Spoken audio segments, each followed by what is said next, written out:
السلام عليكم ورحمة الله. الحمد لله حمدا كثيرا طيبا مباركا فيه، وأشهد أن لا إله إلا الله وحده لا شريك له، وأشهد أن محمدا عبده ورسوله صلى الله عليه وعلى آله وصحبه ومن تبع هداهم إلى يوم الدين. أما بعد. Durant le cours passé, nous avons étudié l'histoire de notre père Adam alayhi salam, le premier prophète. Et aujourd'hui, bi'idhnillahi subhanahu wa ta'ala, nous allons étudier l'histoire de Nuh alayhi salam wa Abu al-Bashar al-Thani. الناس بعده من ذريته. Nuh alayhi salam a pour particularité d'être le deuxième père de l'humanité, car l'ensemble des hommes et des femmes après lui sont de sa descendance. قال الله وجعلنا ذريته هم الباقين. Nuh alayhi salam a été cité dans de nombreux endroits du Coran. Il a été cité 42 fois dans plusieurs sourates. وهو أول رسول إلى أهل الأرض كما ثبت ذلك في حديث الشفاعة فيأتون الناس يأتون آدم عليه السلام ويطلبون منه الشفاعة فيعتذر لهم ويقول لهم اذهبوا إلى نوح أول رسول إلى أهل الأرض. Nuh alayhi salam est le premier messager qui a été envoyé aux gens de la terre, comme cela a été cité dans le hadith de l'intercession. Lorsque les gens seront sur la place du jugement dernier dans une grande difficulté, ils iront voir Adam alayhi salam et lui demanderont d'intercéder pour eux auprès d'Allah tabaraka wa ta'ala. Celui-ci s'excusera et leur dira: allez voir Nuh, le premier messager aux gens de la terre. De ce hadith, on tire que Nuh alayhi salam est le premier messager envoyé aux gens de la terre. وهو أول أولي العزم من الرسل. Il a également pour particularité de faire partie des 5 meilleurs prophètes qu'on appelle ulul azmi min ar-rusul, les messagers qui étaient le plus doués de fermeté. Et c'est le premier d'entre eux, alayhi salam.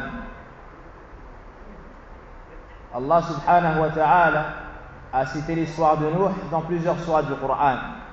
Dans sourate Al-A'raf, dans sourate Yunus, dans sourate Hud, elle a été détaillée. On a parlé également de lui dans sourate Saffat, dans Shu'ara, Al-Ankabut. Et Allah subhanahu wa ta'ala a révélé une sourate tout entière, sourate Nuh alayhi salam. Et dans celle-ci, il est cité son histoire alayhi salam. Dans sourate Hud, au verset 25, Allah subhanahu wa ta'ala nous dit: وَلَقَدْ أَرْسَلْنَا نُوحًا إِلَى قَوْمِهِ إِنِّي لَكُمْ نَذِيرٌ مُبِينٌ أَلَّا تَعْبُدُوا إِلَّا اللَّهَ إِنِّي أَخَافُ عَلَيْكُمْ عَذَابَ يَوْمٍ أَلِيمٍ. Allah subhanahu wa ta'ala nous dit dans son livre: nous avions déjà envoyé Noé à son peuple. Je suis chargé solennellement, dit-il, de vous avertir afin que vous n'adoriez que Dieu, que Allah. Je crains pour vous le châtiment d'un jour terrible. واختلف العلماء في مقدار سنته يوم بعث. قيل كان ابن 50 سنة، وقيل 350، وقيل غير ذلك. Les savants divergeaient sur l'âge de Nuh alayhi salam lorsqu'Allah azza wa jalla l'a envoyé en tant que messager à son peuple. Certains ont dit qu'il avait 50 ans, d'autres ont dit 350 ans, et d'autres ont cité d'autres paroles, 380. Il y a eu beaucoup de paroles sur cela. وبعثته حصلت بعد حدث عظيم بعد أمر كبير وهو حدوث الشرك في أرض الله سبحانه وتعالى. l'envoi de Nuh alayhi salam a une cause. C'est l'apparition du polythéisme sur la terre d'Allah subhanahu wa ta'ala. هذا لأن بين آدم ونوح عليه السلام 10 قرون كلهم على الإسلام كما ثبت ذلك من قول ابن عباس رضي الله عنه. Ibn Abbas رضي الله عنه nous dit il y a eu entre Adam alayhi salam et Nuh 10 siècles ou bien 10 générations qui étaient tous sur l'islam. Donc de Adam alayhi salam jusqu'au peuple de Nuh, ils étaient tous sur l'islam. Ils adoraient tous Allah subhanahu wa ta'ala d'un culte sincère. Personne avait voué une adoration à un autre qu'Allah tabaraka wa ta'ala, le Seigneur des mondes. Il y avait parmi eux des savants, parmi eux des gens pieux, et parmi eux des gens qui avaient des péchés. Si ce n'est qu'ils adoraient tous Allah subhanahu wa ta'ala d'un culte sincère. Le prophète sallallahu alayhi wa sallam nous dit kullu bani Adam khata wa khayrul khata'in at-tawwab. Tout fils d'Adam est pécheur et sujet à l'erreur. Et le meilleur de ceux qui se trompent, le meilleur de ceux qui tombent dans la faute, est celui qui se repent. Mais dans ce peuple, ou bien durant ces générations, ces 10 siècles, il n'y a pas eu de polythéisme. Il n'y a pas eu de polythéisme. Et la même année est décédé 5 personnes du peuple auquel a été envoyé Nuh, qui se nomment Wad, Suwa', Yarouth, Ya'uq et Nasr. Ces 5 personnes ont été citées dans sourate Nuh, dans la sourate Nuh alayhi salam. يقول ابن عباس رضي الله عنه في قوله تعالى وقالوا لا تذرن آلهتكم ولا تذرن ودا ولا سواعا ولا يغوث ويعوق ونسرا. Ibn Abbas nous dit à propos de ce verset هذه أسماء رجال صالحين من قوم نوح عليه السلام فلما هلكوا أوحى الشيطان إلى قومهم أن ينسبوا إلى مجالسهم التي كانوا يجلسون فيها أنصابا وسموها بأسمائهم ففعلوا ولم تعبد حتى إذا هلك أولئك ونسي العلم عبدت. رواه البخاري موقوفا على ابن عباس رضي الله عنه. Ibn Abbas nous dit concernant le verset dans Sourate Nuh, et ils ont dit ne délaissez pas vos divinités et ne délaissez pas Wad, ni Suwa', ni Yarouth, Ya'uq et Nasr. Ibn Abbas nous explique ce verset en nous disant ce sont les noms de personnes pieuses du peuple de Nuh. Lorsqu'ils sont morts, Al-Shaytan a insufflé au peuple de Nuh de les représenter et de les mettre dans leurs assises et de les appeler par leur nom, chose qu'ils ont faite, mais ils n'ont pas été adorés, c'est-à-dire à cette époque, ils n'ont pas été adorés. Lorsque ces gens sont décédés, également cette génération, et que la science est partie, elles ont été adorées en dehors d'Allah subhanahu wa ta'ala, ces représentations. إذن ما هو سبب حدوث الشرك في أرض الله عز وجل؟ الغلو في الصالحين والصور.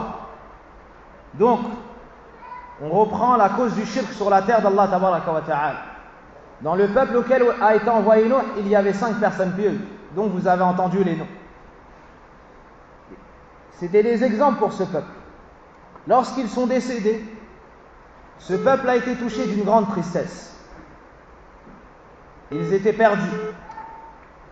Par la suite, Al-Shaytan est venu trouver ce peuple sous l'apparence de quelqu'un de bon conseil et leur a dit ces gens qui sont morts, ces 5 personnes, représentez-les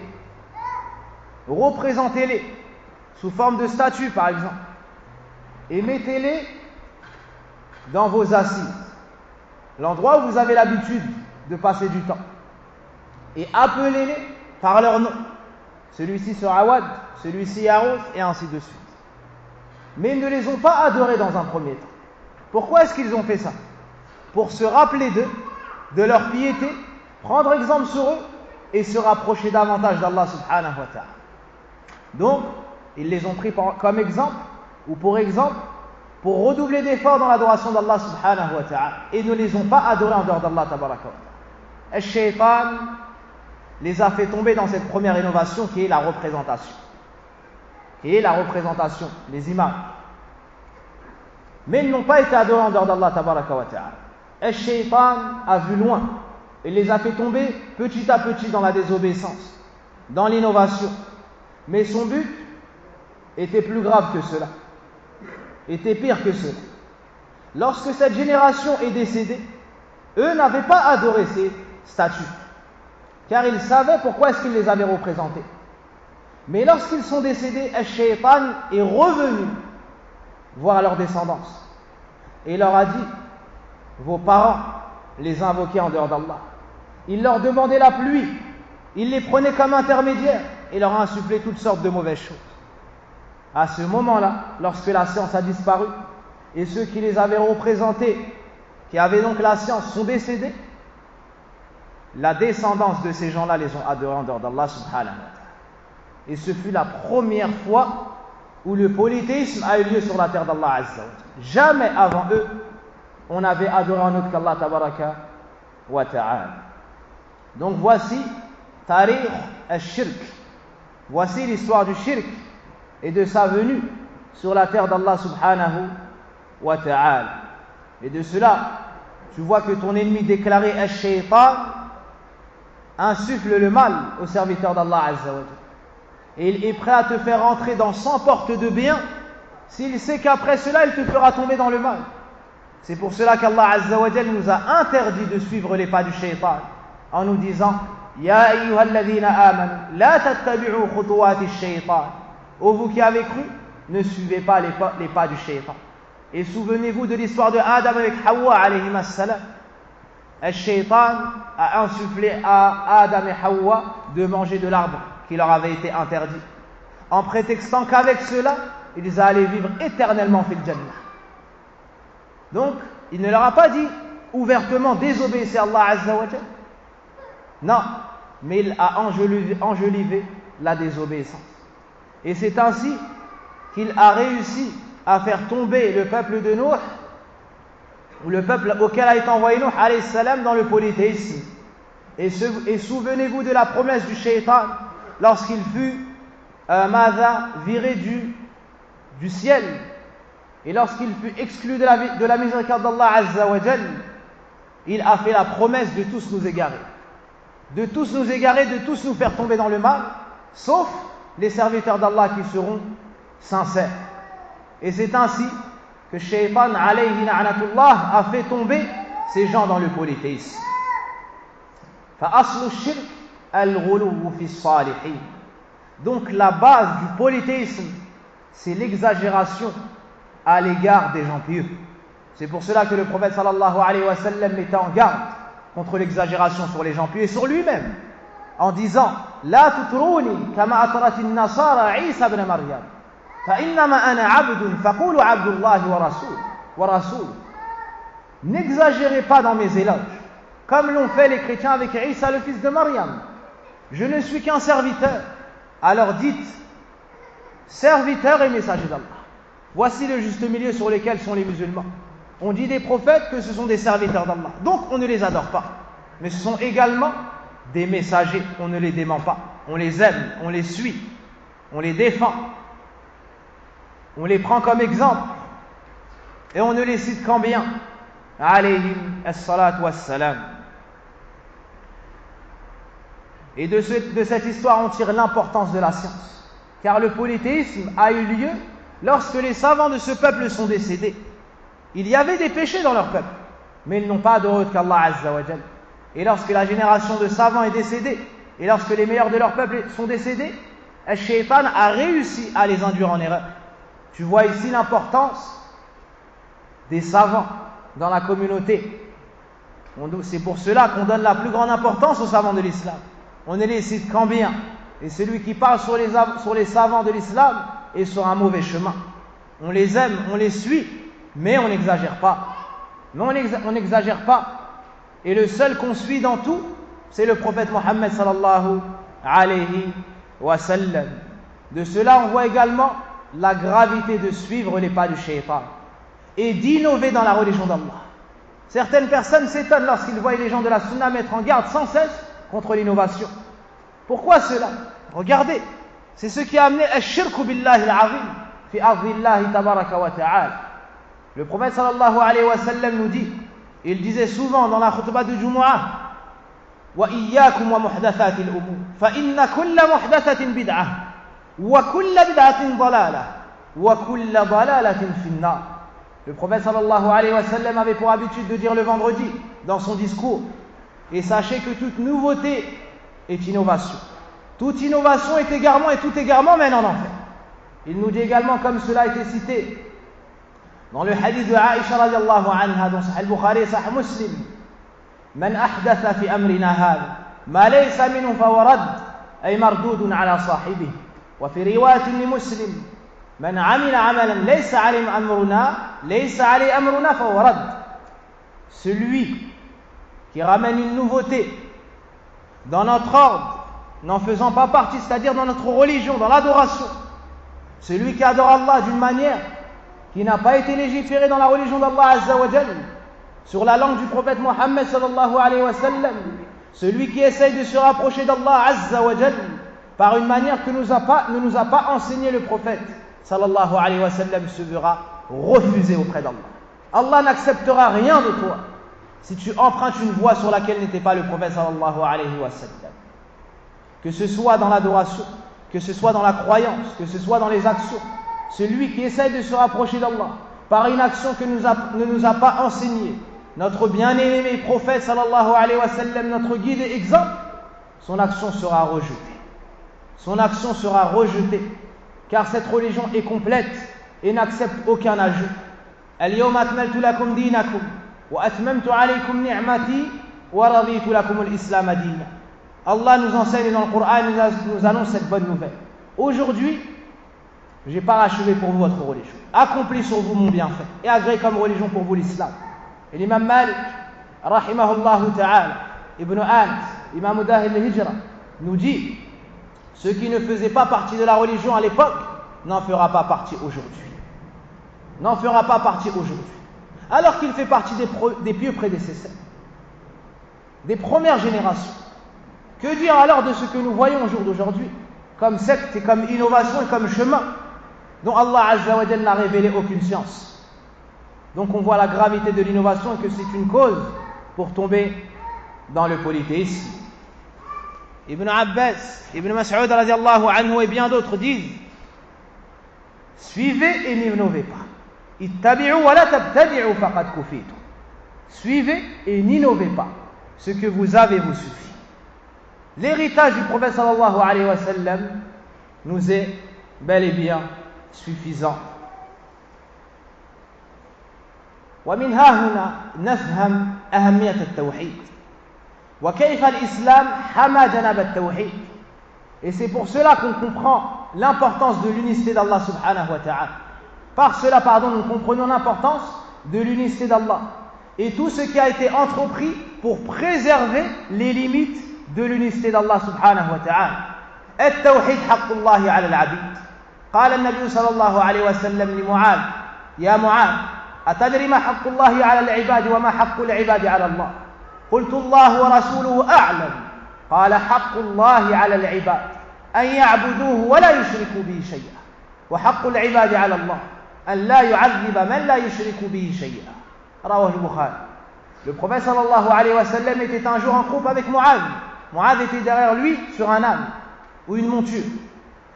Le prophète sallallahu alayhi wa sallam lui a dit: Oh Mu'adh, sais-tu quel est le droit d'Allah sur ses serviteurs et quel est le droit des serviteurs sur Allah?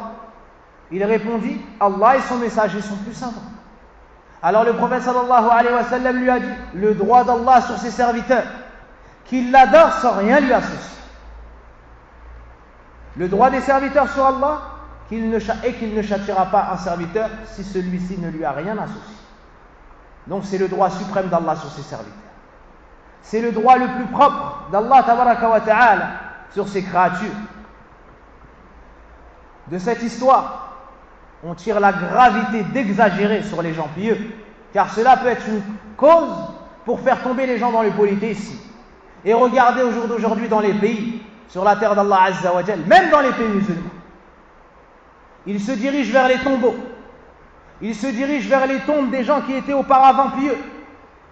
Et lorsqu'ils ont un problème, ils ne lèvent pas leurs mains vers Allah subhanahu wa ta'ala, Rabbul Alamin, Malik Yawmiddin, Al-Ahad As-Samad, Al-Malik Al-Haq, Al-Mubin, subhanahu wa ta'ala, Allam Al-Ghuyub, Al-Ghani, Al-Hamid, Al-Jawad, Al-Karim, Al-Hayy, Al-Qayyum, Alladhi la yamut, Alladhi biyadi al-amru kulluh, wa ilayhi yarji'u al-amru kulluh. Ils ne lèvent pas ses mains vers lui. Ils ne lèvent pas leurs mains vers le vivant qui ne meurt jamais, vers le riche, le propriétaire de toutes choses, celui qui possède tout le bien dans sa main, celui qui, s'il veut, te donne tout ce que tu souhaites et plus encore. Ils ne lèvent pas leurs mains vers lui. Lorsqu'ils ont un problème, lorsqu'ils ont un malade, lorsqu'ils sont touchés d'un mal, ils se dirigent vers le cimetière. Ils se dirigent vers les morts. Et ils disent: oh Foulan, oh un tel, mon fils est malade, soigne-le. Oh un tel, demande à Allah de me soigner. Oh un tel, وَجَعَلُوا لِلَّهِ شُرَكَاءَ. Et ils ont donné des égaux à Allah Azza wa Jal, des associés. Ils ont pensé du mal d'Allah Azza wa Jal. Ils pensent qu'Allah ne leur fera pas miséricorde, si ce n'est après avoir invoqué et pris un intermédiaire entre eux et Allah Azza wa Jal. فَمَا ظَنُّكُمْ بِرَبِّ الْعَالَمِينَ. Quelle mauvaise opinion ont-ils d'Allah Azza wa Jal? Allah أمرنا في كتابه الكريم أن ندعوه ووعد بالإجابة فقال: وقال ربكم ادعوني أستجب لكم. وقال: وإذا سألك عبادي عني فإني قريب إني قريب أجيب دعوة الداعي إذا دعان. Allah Azza wa Jal, c'est le vivant qui ne meurt jamais, celui qui s'occupe de toutes nos affaires, celui qui aime voir son serviteur lever ses mains vers lui. Le prophète sallallahu alayhi wa sallam nous dit: Inna Allah hayyun sittir. Allah est pudique, il a honte de voir son serviteur lever ses mains vers lui et de les lui rendre vides.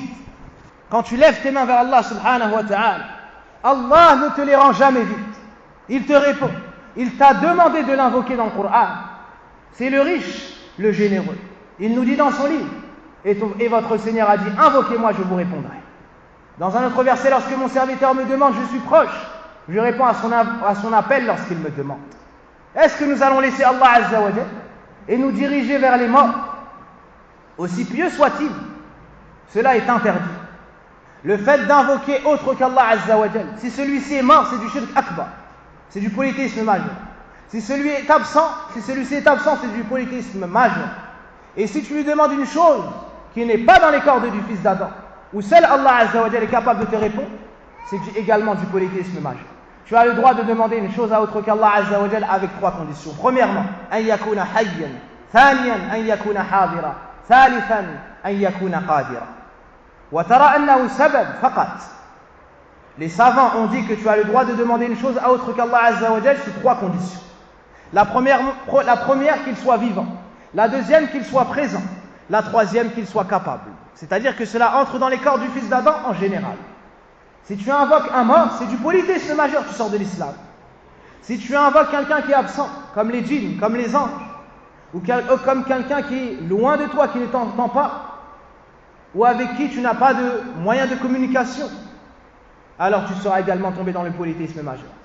Troisièmement, si tu invoques quelqu'un, tu demandes une chose à quelqu'un, et ça n'est pas dans sa capacité, c'est-à-dire que c'est une des propriétés d'Allah Azza wa Jal, comme te faire, te donner des enfants, comme te faire traverser As-Sirat, Yawm al-Qiyamah, le pont, comme te sauver du feu de l'enfer, te mettre au paradis. Seul Allah Azza wa Jal est capable de t'accorder cela. Si tu demandes une chose de la sorte à autre qu'Allah Azza wa Jal, tu seras tombé, wal-'iyadu billah, dans le polythéisme majeur. Et c'est pour cela que l'islam a interdit tout ce qui peut troubler le fils d'Adam au cimetière. Et la plupart des innovations ont lieu au cimetière. Tu n'as pas le droit d'élever la tombe.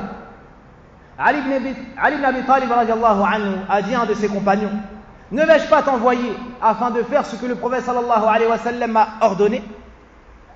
Il lui a dit, le prophète sallallahu alayhi wa sallam a donc dit à Ali ibn Abi Talib: la tada'anna qabran mushrifan illa sawayta wa la suratan illa tamassara. Ne laisse pas une tombe surélevée sans la rabaisser. lorsqu'on creuse une tombe, ensuite on met le sable, la terre, on l'élève d'un empan, pas plus, pas plus. Et le prophète sallallahu alayhi wa sallam lui a également dit: ne laisse pas une photo, une image sans la déchirer, sans l'effacer. Pourquoi? Parce que tout cela sont des causes qui emmènent au polythéisme. Nous n'avons pas le droit d'élever la tombe. Toutes les tombes qui sont élevées dans les pays, cela est une désobéissance envers Allah Azza wa Jal. Que dire alors de ceux qui ont fait des qubbah? Subhanallah, hada min akbar al-kaba'ir. Le fait de construire des édifices sur les tombeaux, de faire des coupoles, de mettre des photos, d'élever les tombes, tout cela a poussé les serviteurs d'Allah à tomber dans le polythéisme. On n'a pas le droit d'attacher nos cœurs à autre qu'Allah Azza wa Jal. Comment alors attacher nos cœurs à des morts qui n'ont même plus le pouvoir de faire du bien pour eux-mêmes? Subhanallah.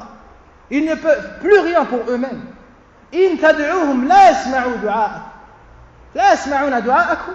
Allah dit dans le Coran, si vous les invoquez, ils n'entendent même pas vos invocations. Wa law sami'u mastajabu lakum. Et s'ils avaient entendu, ils n'auraient pas pu vous répondre. Wa yawm al-qiyamati yakfuruna bi shirkikum. Et le jour dernier, ils vont mécroire en votre polythéisme. Subhanallah. Regarde dans les pays musulmans. Regarde dans les pays musulmans. Ils vont au cimetière. Ils invoquent en dehors d'Allah Azza wa Jal les morts. Dans certains pays, ils disent Ya Hussein, dans d'autres, Ya al-Badawi, Ya Aïdalos, en Égypte, au Sénégal, au Maroc, et dans d'autres pays qui sont à la base musulmans. Wallahu al-musta'an. Al-shaytan fatanahum. Al-shaytan les a troublés. Il les a dirigés vers autre qu'Allah Azza wa Jal. Car il sait que celui qui se dirige vers un autre qu'Allah est voué à la perdition, est voué à la perte, sauf s'il se repent et revient vers Allah subhanahu wa ta'ala. Mais c'est pour cela que le prophète sallallahu alayhi wa sallam, comme cela a été cité dans le hadith de Aïcha, lorsque Salama est revenue de Al-Hijra, la petite Hijra Al-Habasha, car Salama, son mari est décédé, Abu Salama radiallahu anhu. Elle est donc partie à Al-Habasha lorsque Kufar Quraysh ont beaucoup nuit aux musulmans. Elle était là-bas avec Habiba, une autre épouse encore du prophète sallallahu alayhi wa sallam. Lorsqu'ils sont revenus, Salama a raconté au prophète sallallahu alayhi wa sallam ce qu'elle a vu à Al-Habasha, qui était une terre chrétienne à la base. Qui est une terre chrétienne, naam. Elle a vu des représentations dans les églises. Et vous savez tous, les chrétiens, ce qu'ils font dans leurs églises. Ils représentent des saints et des prophètes et Maryam alayha salam et d'autres. Elle a donc cité cela au prophète sallallahu alayhi wa sallam. Savez-vous ce que lui a dit le prophète sallallahu alayhi wa sallam? Il lui a expliqué la cause de cela en lui disant: Ulaiki idha mata fihim al-rajul al-salih ou al-abd al-salih banu ala qabrihi suwaran fihi. Ces gens-là, le prophète sallallahu alayhi wa sallam lui a dit: Naam, ces gens-là, lorsque parmi eux décèdent les gens pieux, ils les représentent. Ils les représentent et construisent des édifices sur leur tombe et mettent leurs images, leurs représentations. Ulaiki shirar al-khalq 'inda Allah yawm al-qiyamah. Voici les pires créatures auprès d'Allah Azza wa Jal le jour de la résurrection. Pourquoi? Parce qu'ils ont ouvert la porte du polythéisme. Ils ont grande ouverte la porte du polythéisme. Et ce hadith a été rapporté par l'imam Bukhari et l'imam Muslim. Le prophète sallallahu alayhi wa sallam a maudit ceux qui ont construit des édifices sur les tombes de leurs prophètes et les ont pris en divinité en dehors d'Allah Azza wa Jal, comme cela a été cité dans le recueil de l'imam Bukhari et l'imam Muslim. Donc le shirk est né combien de temps après l'envoi de Adam alayhi salam, ou bien après la prophétie de Adam alayhi salam? 10 siècles. 10 siècles après. Et la cause de cela a été l'exagération à l'égard des gens pieux. Donc tout ce que vous voyez se diriger vers les cimetières, vers les tombeaux et les adorants d'Allah Azza wa Jal, sachez qu'ils sont égaux. Et que leurs ancêtres sont les polythéistes du peuple auquel a été envoyé Nuh alayhi salam. Et tous ceux qui sont sur le tawhid et sur la ilaha illallah, leur ancêtre c'est Nuh alayhi salam. Ils sont sur la voie de Nuh alayhi salam, le premier messager aux gens de la terre. Ces gens-là disent, vous Ahl Sunnah, vous n'aimez pas les gens pieux. Et vous ne respectez pas les saints. Parce que chez eux, احترام الصالحين وحب الصالحين يتمثل بالإشراك بالله عز وجل والعياذ بالله. Chez eux, كأمثال غلاة الصوفية الضلال المشركين وغيرهم من الرافضة قبحهم الله. Ces gens-là, comme ceux qui ont les soufis, une partie des soufis, al-Rafida, ceux qui insultent les compagnons, qabbahahumullah, al-Shi'a et d'autres, ces gens-là disent que celui qui n'adore pas les gens pieux, écoutez bien, celui qui n'adore pas les gens pieux, il n'aime pas les saints, il n'aime pas les prophètes. Nous on adore les prophètes parce qu'on les aime. Kadhalika yaqulun. C'est ainsi qu'ils s'expriment. Ils disent que nous on n'aime pas les prophètes. A'udhu billah. Ils disent que nous ne respectons pas les prophètes. Pourquoi les frères? Parce qu'on n'adore que Allah Azza wa Jalla al-Ahad as-Samad. Parce qu'on n'adore que Allah, celui qui a envoyé les prophètes pour qu'ils soient adorés uniquement. Parce qu'on refuse de poser notre compte pour un autre qu'Allah Azza wa Jalla. Parce que nous refusons d'égorger une bête pour un autre qu'Allah Azza wa Jalla au nom d'un autre que lui. Parce que nous refusons d'avoir peur d'un autre qu'Allah Azza wa Jalla. C'est pour cela qu'il nous taxe d'injustes. Il nous taxe de gens qui manquent de respect aux messagers et aux prophètes. Ça, c'est leur voie. Maintenant, je vais vous raconter quelques histoires qui vous montrent comment les compagnons, eux, ont compris hubbu salihin wa hubbu al-anbiya wa ihtiramuhum. Comment est-ce que les compagnons du prophète sallallahu alayhi wa sallam, qui sont les meilleurs, la meilleure époque, ceux qui ont le mieux compris l'islam, comment eux ont-ils aimé et respecté le prophète sallallahu alayhi wa sallam? À la mort du prophète sallallahu alayhi wa sallam, Abu Bakr a patienté et enduré dans cette lourde épreuve. Les compagnons étaient en larmes.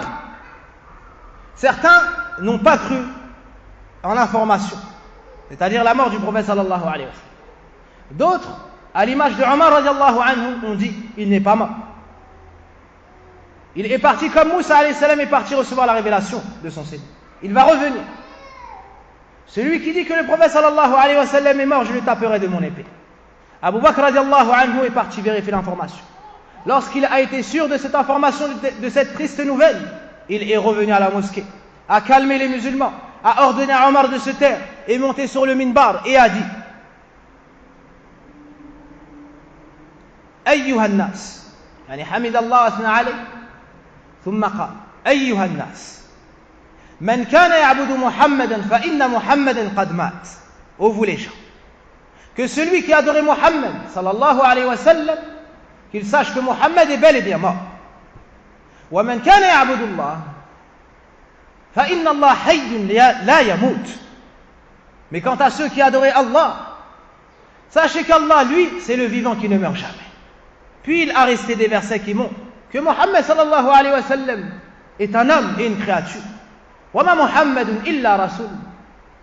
Muhammad n'est qu'un messager. طيب, est-ce que Abu Bakr a adoré le prophète sallallahu alayhi wa sallam? Non. Pourtant c'était celui qui l'aimait le plus. Il a dit que ça n'est qu'un homme, il est mort comme les messagers avant lui. Mais celui qui mérite l'adoration, c'est Allah le vivant qui ne meurt jamais. Istadalla afwan bismillah al-hayy wa bisifatihi al-baqa alladhi la yamut bi annahu al-wahid alladhi yastahiqu al-ibada.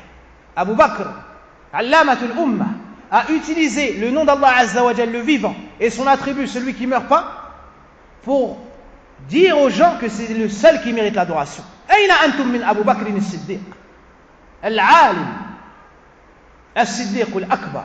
Où sont ces polythéistes, ces soufis, ces rafidis, ces chiites de Abu Bakr, le plus savant de la communauté, celui qui a le plus aimé le prophète sallallahu alayhi wa sallam? Une autre histoire, Khubayb, radiallahu anhu, il a été fait prisonnier par Kuffar Quraysh. Ils l'ont enchaîné et traîné sur une longue distance. Enchaîné, traîné, torturé. Lorsqu'ils sont arrivés à destination, il leur a demandé une chose: laissez-moi prier 2 unités de prière avant de m'assassiner. Ils l'ont laissé. Il a prié avec le plus grand recueillement. Ils ont dit: nous n'avons jamais vu une personne prier avec autant de quiétude. Ensuite, il a fini sa prière et leur a dit: Wallahi, si je n'avais pas peur que vous pensiez de moi que j'ai peur de la mort, j'aurais prié une prière encore plus longue. Regardez la fermeté de cet homme et comment la foi a pénétré son cœur. Ensuite, ils l'ont torturé encore. Et ils lui ont dit, il y avait parmi Abu Sufyan radiallahu anhu avant qu'il se convertisse à l'islam. Ils lui ont dit: oh Khubayb, aimerais-tu que Mohammed sallallahu alayhi wa sallam soit à ta place et que toi tu sois tranquille dans ta famille auprès des tiens, pardon?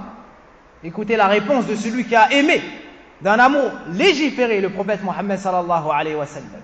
Il a répondu: Wallahi, je jure par Allah que je n'aimerais pas que Mohammed soit à ma place. Taïb, pardon. Il a juré en disant: Wallah, je n'aimerais pas être tranquillement auprès des miens avec mon épouse et mes enfants si je savais que le prophète Mohammed sallallahu alayhi wa sallam allait être piqué par une seule épine alors qu'il est tranquille auprès des siens. Vous avez entendu cette histoire? Tranquille chez lui, je ne voudrais pas qu'il soit touché par une épine. Une épine qui te fait mal au prophète sallallahu alayhi wa sallam, je n'accepterai pas cela. Je préfère mourir plutôt que le prophète sallallahu alayhi wa sallam ne soit piqué par une petite épine. Ça, c'est l'amour de Khubayb pour le prophète sallallahu alayhi wa sallam. Où sont ces polythéistes de l'amour des compagnons du prophète sallallahu alayhi wa sallam? Ils ont tout donné, leur argent. Ils ont tout sacrifié pour l'amour du prophète sallallahu alayhi wa sallam afin d'avoir l'agrément d'Allah azza wa jalla. Mais ils ne l'ont jamais adoré en dehors d'Allah tabaraka wa ta'ala. Comment se manifeste l'amour donc des gens pieux, des prophètes alayhi as-salatu was-salam? Cela se manifeste en les prenant pour exemple, en les suivant dans l'adoration d'Allah d'un culte sincère et en suivant la législation du prophète sallallahu alayhi wa sallam. Et pour finir sur cela, écoutez le verset d'Allah azza wa jalla dans sourate Ali Imran: Qul in kuntum tuhibbuna Allah fattabi'uni yuhibbukum Allah wa yaghfir lakum dhunubakum wallahu ghafurur rahim. Allah nous dit dans le Coran, dit, c'est-à-dire dis au messager d'Allah, à ton peuple, à ceux qui prétendent m'aimer, dis-leur: si vous aimez Allah, suivez-moi. Suivez le prophète Mohammed sallallahu alayhi wa sallam. Allah vous aimera alors et vous pardonnera vos péchés. Donc quel est le signe de l'amour des gens pieux et du prophète sallallahu alayhi wa sallam? Le suivi. Quel est le signe de l'amour d'Allah azza wa jal des gens de Mada, des serviteurs? Le suivi du prophète sallallahu alayhi wa sallam. Si tu suis le prophète sallallahu alayhi wa sallam, c'est une preuve que tu aimes Allah. Par contre, celui qui adore autre qu'Allah, c'est la plus grande preuve qu'il n'aime pas le prophète sallallahu alayhi wa sallam. Celui qui innove dans la religion d'Allah, c'est la plus grande preuve qu'il n'aime pas Allah azza wa jal. Wa halumma. Donc nous aimons les gens pieux. Nous aimons les prophètes alayhi as-salatu was-salam. Mais on ne les adore pas en dehors d'Allah azza wa jal. Car ce sont ces gens-là même qui nous ont interdit cela. Le prophète sallallahu alayhi wa sallam, toute sa vie, nous a appelés à adorer Allah azza wa jal d'un culte sincère sans jamais rien lui associer. Depuis qu'il a été fait prophète par la révélation, jusqu'à son dernier souffle. Jusqu'à son dernier souffle. Est-ce qu'après cela on va trahir notre prophète, délaisser sa voix et aller adorer autre qu'Allah azza wa jal, alors qu'il a mis sa vie au service de la ilaha illallah, au service du tawhid? Cela serait la pire trahison commise à l'égard de notre prophète et messager, notre bien-aimé, notre guide, Mohammed ibn Abdullah ibn Abdul Muttalib, sallallahu alayhi wa sallam. De cette histoire, on tire également, chers frères, De cette histoire, on tire l'interdiction des photos et des représentations. Le prophète sallallahu alayhi wa sallam nous a interdit toutes les représentations de choses ayant l'âme, les gens et les animaux, ce qu'on appelle zawatul arwah. D'accord? Le prophète sallallahu alayhi wa sallam nous dit par exemple, أشد الناس عذابا يوم القيامة المصورون. Le prophète sallallahu alayhi wa sallam nous dit, les gens qui auront le plus lourd châtiment le jour de la résurrection sont ceux qui font les représentations.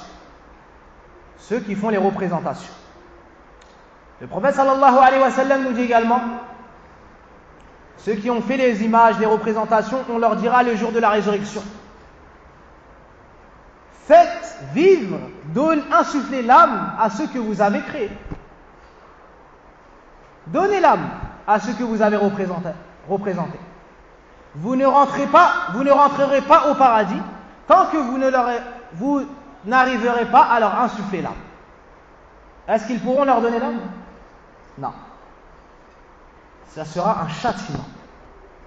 Ça sera pour eux le châtiment. Dans l'autre hadith, qui est-ce qui essaye de ressembler à moi? Qui est-ce qui essaye de faire ce que je fais? C'est-à-dire celui qui fait une représentation, il essaye de copier la créature d'Allah Azza wa Jalla. La création d'Allah Azza wa Jalla. Pardon. Dans un autre hadith, le prophète sallallahu alayhi wa sallam nous dit que les anges n'entrent pas dans une maison où il y a des représentations, des images, des photos, ou bien un chien. Tout cela nous montre quoi, chers frères? L'interdiction des représentations, l'interdiction des photos. Pourquoi? On a compris avec l'histoire de Nuh, car c'est la cause du shirk. Donc celui qui a des photos et qui veut le bien pour lui, se soumettre à Allah, se rapprocher d'Allah, de son créateur, suivre la sunna du prophète sallallahu alayhi wa sallam, lorsqu'il rentre chez lui, il déchire toute cette représentation. Il enlève les images des murs et les photos, car il y a dans cela le mal. Les anges, tu les empêches de rentrer chez toi. Et si les anges ne rentrent pas chez toi, c'est qui rentrera chez toi? Hein? Ce sont les démons, les diables. Ce sont les démons et les diables. Car les anges ne rentrent pas dans l'endroit où on désobéit à Allah Azza wa Jalla. Ce sont les démons qui y rentrent. Donc si tu veux avoir comme compagnie les anges d'Allah Azza wa Jalla, il te faut purifier cette maison. Il te faut purifier cette maison. Donc tu ne prends comme photo que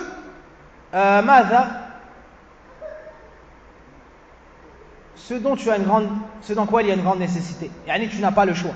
Comme les photos pour les photos d'identité, comme pour effectuer l'Umrah, le Hajj, et ainsi de suite. Illa lid-darura, yani.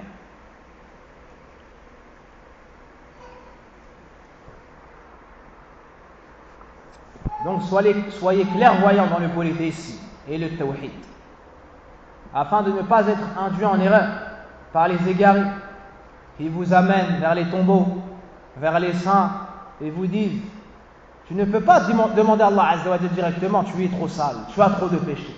Prends comme intermédiaire, c'est mort. Prends comme intermédiaire un tel, il était pieux, et ainsi de suite. C'est exactement le même shirk que Kufar Quraysh. Afaraytum Lata wal Uzza wa Manata Thalithata al-Ukhra. Comme Allah dit dans le Coran. Il nous parle de Al-Lat. Al-Lat, c'était une personne pieuse qui est décédée. Al-Lata, une personne pieuse qui est décédée. Ils l'ont enterré et ont construit sur sa tombe et ont mis une pierre qu'ils ont adorée en dehors d'Allah Azza wa Jalla. ويعبدون من دون الله ما لا ينفعهم ولا يضرهم ويقولون هؤلاء شفعاؤنا عند الله. Allah nous parle de ces gens-là dans le Coran en nous disant, et ils invoquent en dehors d'Allah, ils adorent en dehors d'Allah ce qui peut ni leur nuire ni leur être profitable, et disent: voici nos intercesseurs auprès d'Allah. Écoutez la réponse d'Allah Azza wa Jalla. قل أتنبئون الله بما لا يعلم في السماوات ولا في الأرض سبحانه وتعالى عما يشركون. Allez-vous informer Allah de ce qu'il ignore, ou bien ce qui ne peut pas avoir lieu dans les cieux ni sur la terre? Purifié soit-il de ce qu'il lui donne comme associé. Allah Azza wa Jalla a appelé le fait de prendre des intermédiaires entre lui, de lui donner des intermédiaires dans l'adoration, de prendre entre nous et lui des intermédiaires dans l'adoration, il a appelé cela shirk, polythéisme. Taïb, polythéisme. Donc tu n'as pas besoin d'intermédiaire, tu demandes à Allah Azza wa Jal directement. Regarde l'éducation du prophète sallallahu alayhi wa sallam à Ibn Abbas. Ya ghulam, inni u'allimuka kalimat, ihfazillah yahfazk, ihfazillah tajidhu tujak. Idha sa'alta fas'alillah, wa idha ista'anta fasta'in billah. Oh jeune homme, je vais t'apprendre quelque part. Préserve les limites d'Allah, il te préserve. Lorsque tu demandes une chose, demande-la à Allah. Et lorsque tu as besoin d'aide, recherche-la auprès d'Allah. C'est ainsi que le musulman se comporte.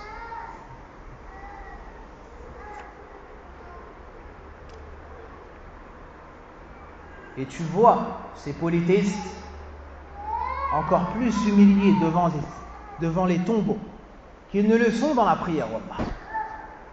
Tu les vois humiliés, rabaissés, pliés devant ces tombeaux, devant ces morts, d'une humiliation qu'ils n'ont jamais trouvée devant Allah, le Seigneur des mondes. Subhanallah, c'est la pire injustice. C'est la pire injustice. Al-dhull wal-khudu' al-ibada, al-du'a, al-khawf, al-raja, al-tawakkul, al-sujud لا يجوز إلا لله لأن الله هو الخالق وحده المحيي المميت وحده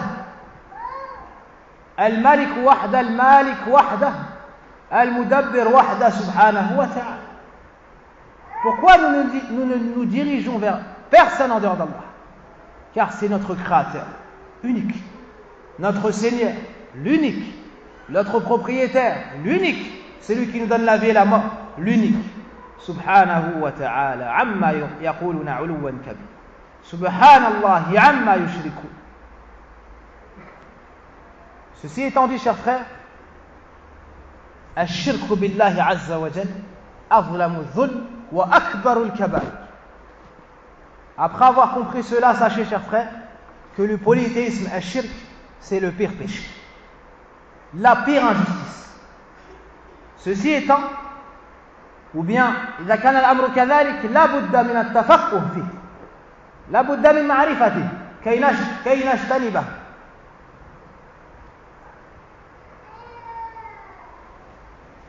Si telle est la situation,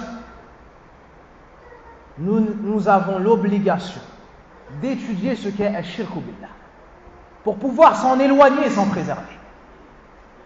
Nous avons l'obligation d'étudier et de connaître al-shirk afin de ne pas tomber dans le polythéisme. Al-shirk billah. Al-shirk dans la langue arabe signifie l'association.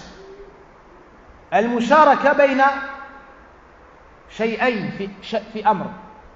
Al-shirk, c'est une association entre deux choses. Par exemple, deux associés dans le commerce. Un investit 50% et un deuxième 50% et ils s'associent pour ouvrir un commerce. Cela est du shirk dans la langue arabe.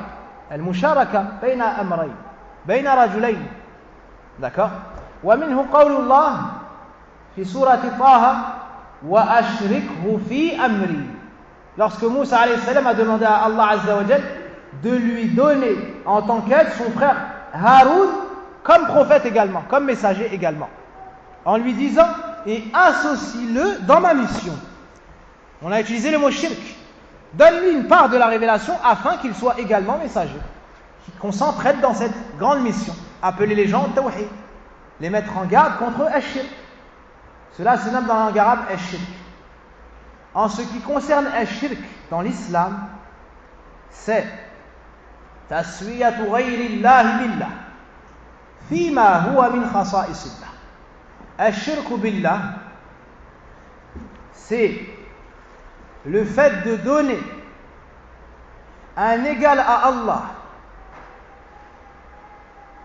de prendre autre qu'Allah et de l'élever au même niveau qu'Allah dans une chose qui est propre à Allah subhanahu wa ta'ala. Voici la définition du polythéisme.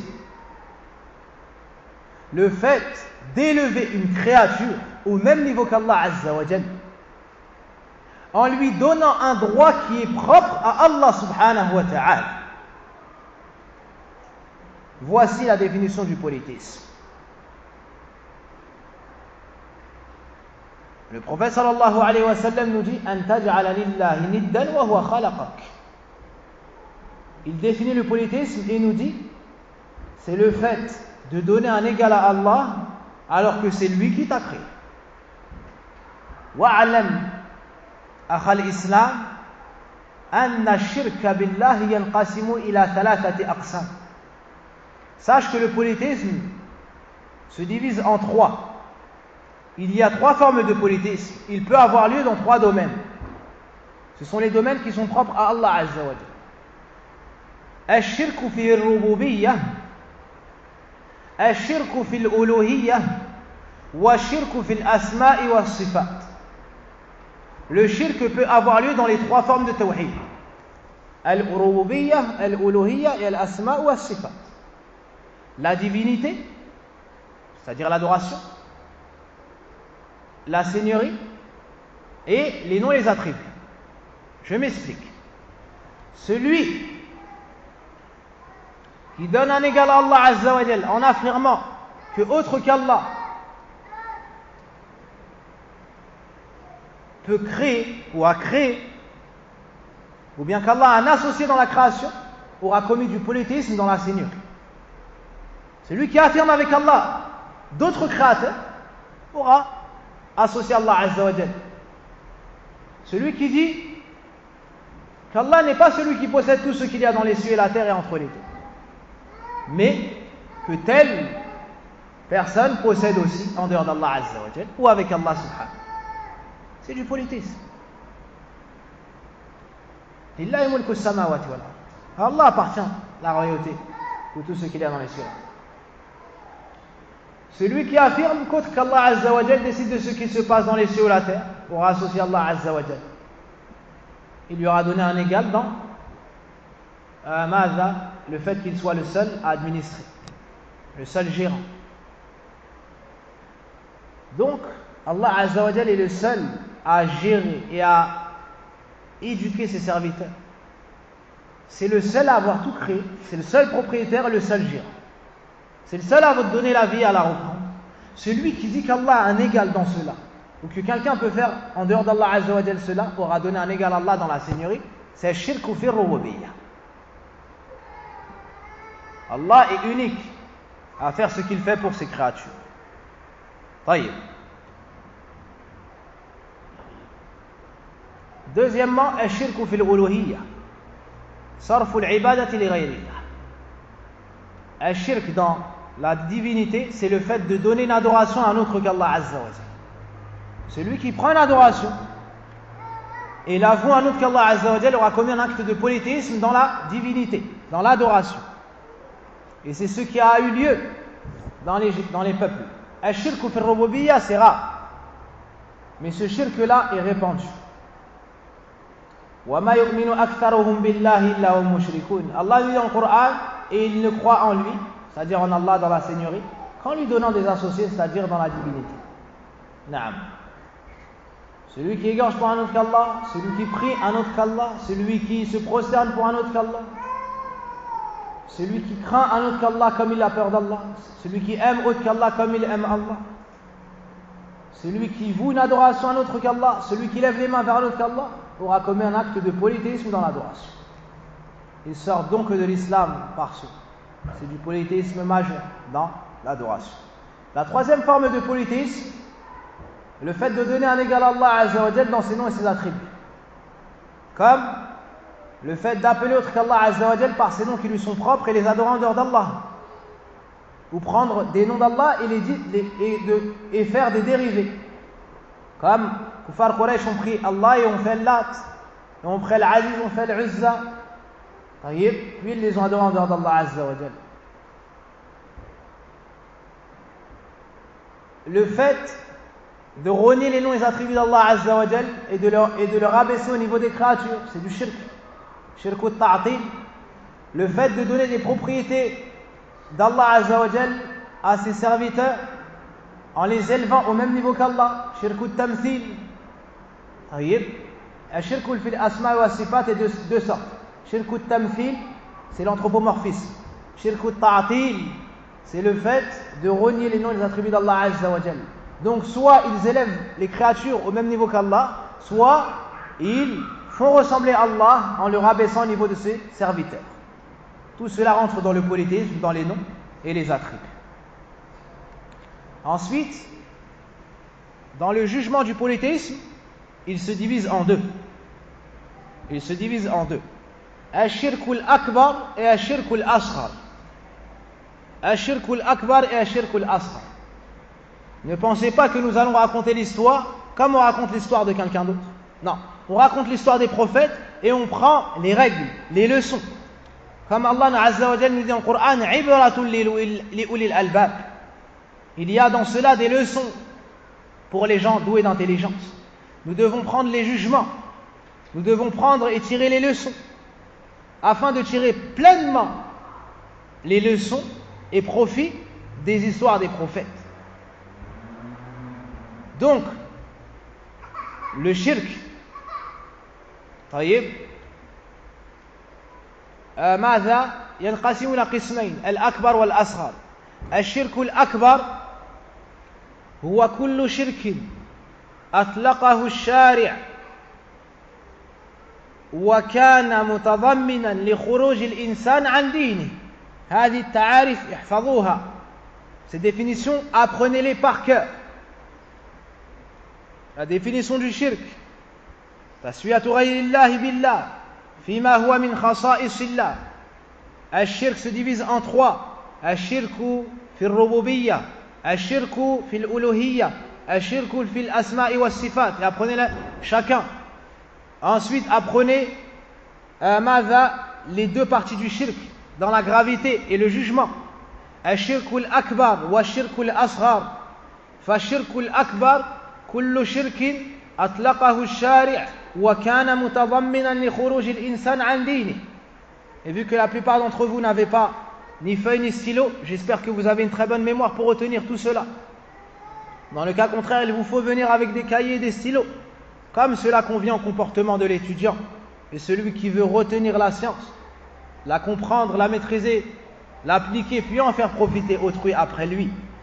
Donc, le polythéisme majeur a pour comme définition tout polythéisme qui a été cité par le législateur, c'est-à-dire dans les textes, tout polythéisme qui a été cité par le législateur et qui a pour effet de faire sortir la personne de la religion. Tout polythéisme qui a été cité dans les textes et qui fait sortir le musulman de l'islam. Et la personne fait une action en donnant un associé à Allah Azza wa Jal, et que nous avons la preuve dans les textes que cela l'exclut de l'islam, c'est du polythéisme majeur, al-shirkul akbar. Comme le fait de donner une adoration à un autre qu'Allah, comme le fait d'égorger une bête pour un autre qu'Allah, comme le fait de se prosterner pour un autre qu'Allah, comme le fait d'avoir peur d'un autre qu'Allah Azza wa Jal, comme on a peur d'Allah, comme le fait d'invoquer les morts, et ainsi de suite. Tout cela rentre dans le polythéisme majeur. Celui qui fait ça sort de l'islam. Deuxièmement, al-shirkul asghar, le petit polythéisme. Pourquoi est-ce qu'on l'a appelé le petit polythéisme? Pas parce qu'il est petit. Il est grand, il est grave, c'est le pire péché. Mais on l'a appelé petit pour faire la distinction dans le jugement et dans les effets d'avec le grand. C'est important ça. On l'a appelé shirk asghar pour faire la différence entre le grand et l'autre. C'est tout. Et on citera certaines différences par la suite, incha'Allah ta'ala. طيب الشرك الأصغر هو كل شرك أطلقه الشارع ولم يكن متضمنا لخروج الإنسان عن دينه. الشرك الأصغر هو كل شرك أطلقه الشارع ولم يكن متضمنا لخروج الإنسان عن دينه.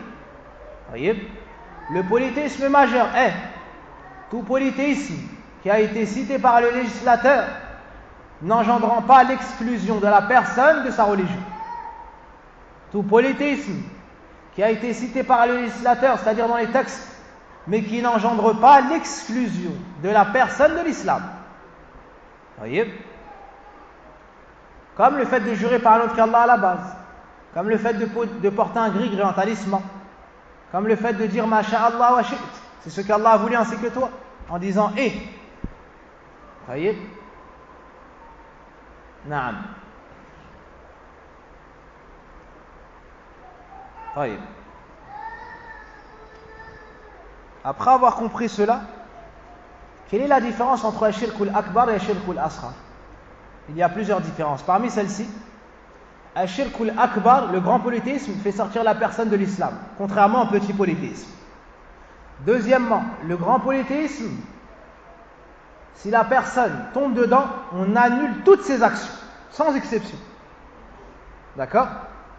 Sauf s'il se repent et rentre dans l'islam à nouveau. Alors que le petit polythéisme annule l'action dans laquelle la personne a donné un associé à Allah Azza wa Jal, pas toutes ses actions. D'accord? L'ostentation, par exemple, fait partie du polythéisme, le fait d'embellir son action pour avoir l'éloge des gens. Cela est du petit polythéisme. Celui qui fait cela, Allah rejette sa prière, mais il n'annule pas toutes ses actions passées. Non, juste cette prière. Mais c'est déjà grave.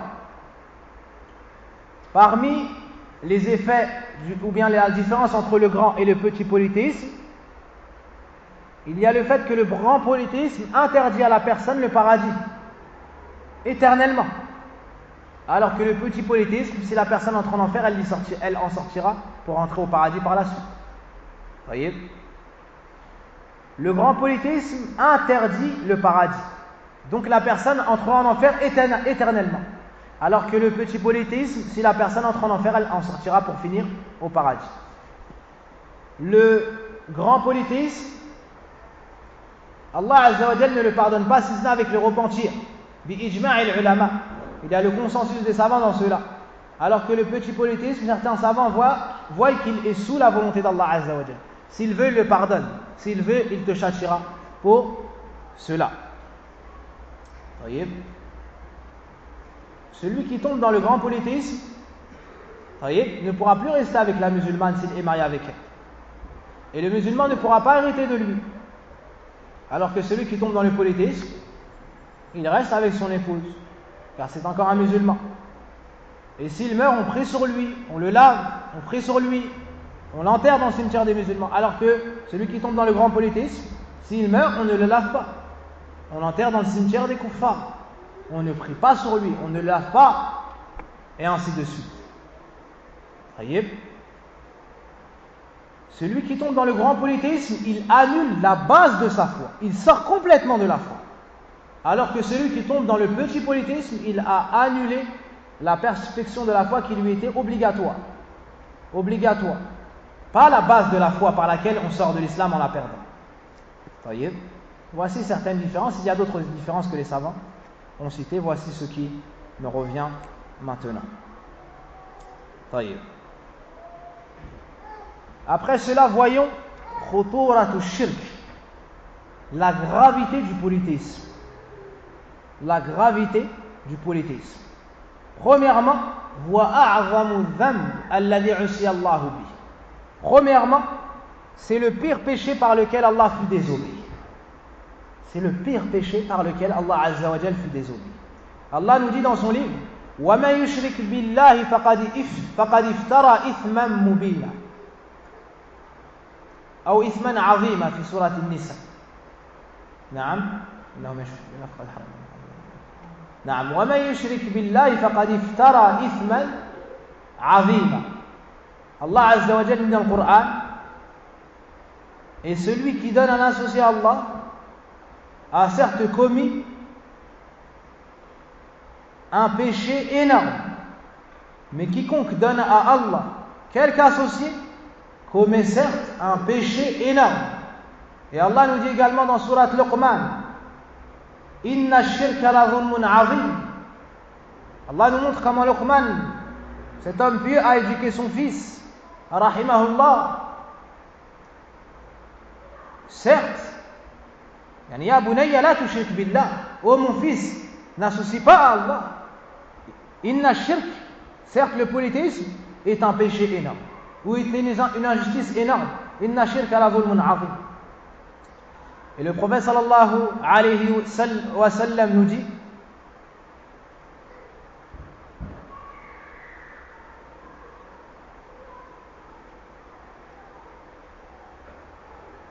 Ayyu dhanbi a'zam. Il demande au messager quel est le pire péché. Qala Allah wa rasuluhu a'lam. Ils ont dit Allah et son messager sont plus savants. Il a répondu An taj'ala lillahi niddan wa huwa khalaqak. Le pire péché est le fait de donner un égal à Allah alors que c'est lui qui t'a créé. Rawa al-Bukhari wa Muslim min hadith Abdullah bin Mas'ud radiyallahu anhu. Deuxièmement, akbarul kaba'ir. Ash-shirk akbarul kaba'ir. Ash-shirk est le plus grand des péchés.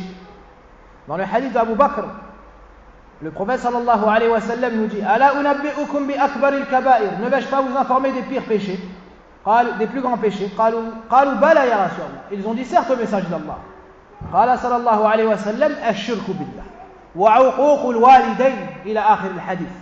Le prophète sallallahu alayhi wa sallam a répondu le polythéisme, le fait de donner un associé à Allah, la désobéissance envers les parents et ainsi de suite. Troisièmement, le polythéisme annule l'ensemble des péchés. Annule l'ensemble des bonnes actions.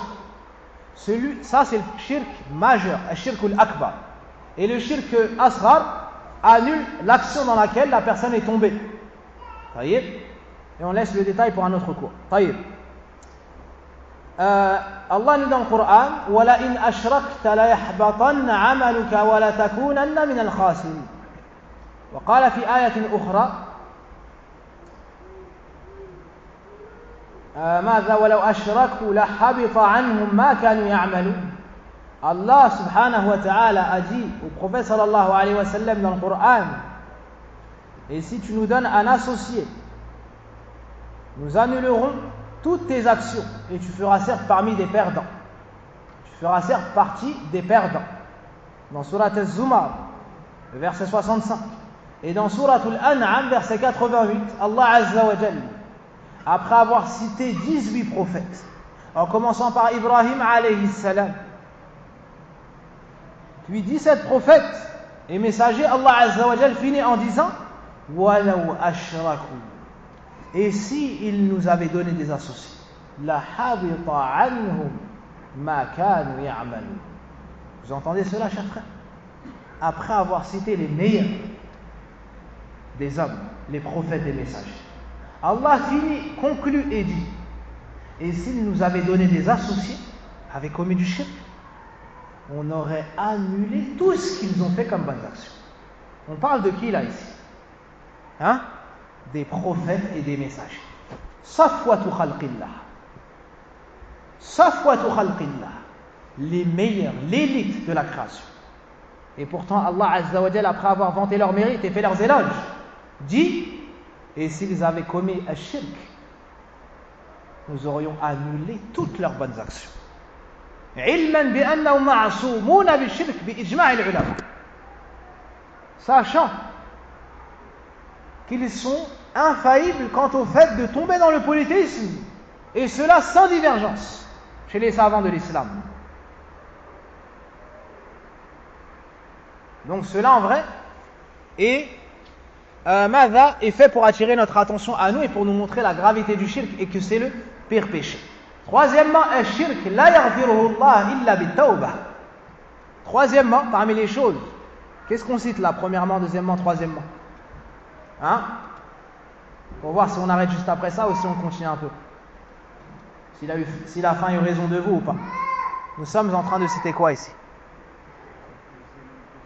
Les points qui montrent que le shirk est grave. Et nous sommes arrivés à quel point? Au troisième point. Nous sommes arrivés au troisième point.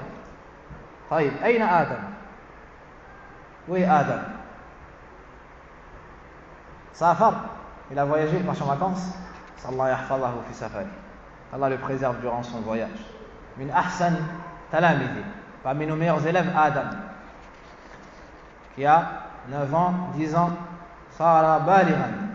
آدم يصوم الآن. حفظه الله. أحبه في الله كثيرا.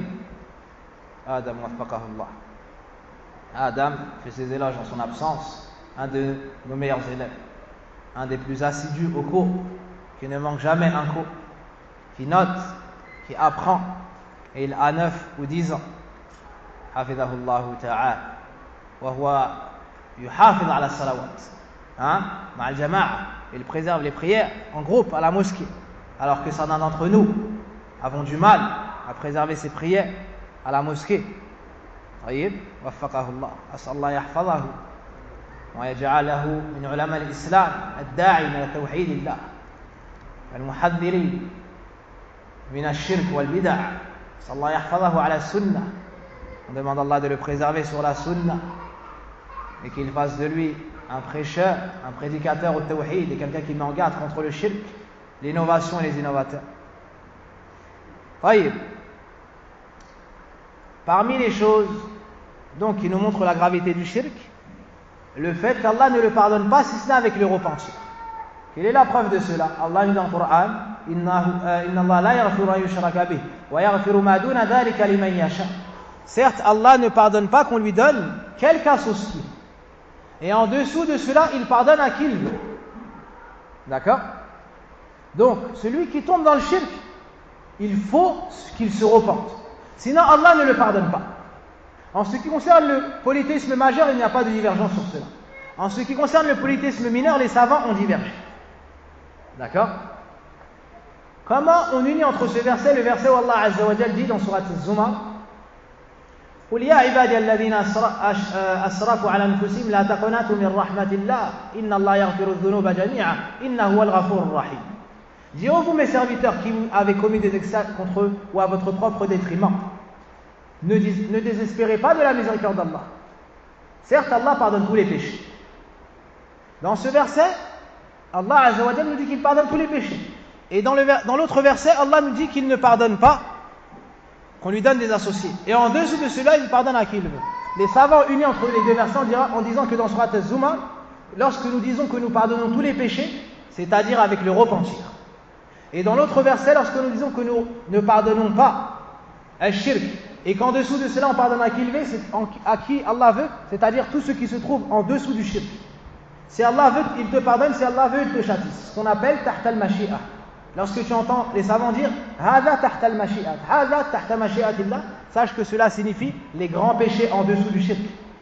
Les gens qui arriveront yawm al-qiyamah en tant que musulmans sur al-tawhid, s'ils ont des péchés desquels ils ne se sont pas repentis, ils seront tahta mashi'atillah, sous la volonté d'Allah. Si Allah veut, il les châtiera pour leurs péchés, puis les sortira de l'enfer et les mettra au paradis.